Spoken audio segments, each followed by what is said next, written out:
Sulmuesi i Vllaznisë Bismarck Charles është parë duke u stërvitur normalisht me skuadrën ditën e sotme.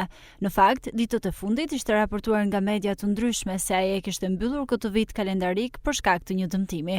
Megjithatë, ai ka qenë prezent në seancën e radhës stërvitore, madje duke dhënë edhe sinjale pozitive për stafin teknik dhe tifozët kuqeblu të pranishëm në kompleksin Hasaj në Golem. Në ditët në vijim pritet të shihet nëse sulmuesi afrikan do të jetë gati për të rikthyer plotësisht në mënyrë që të nisë si titular ndeshjen e radhës ndaj Vorës.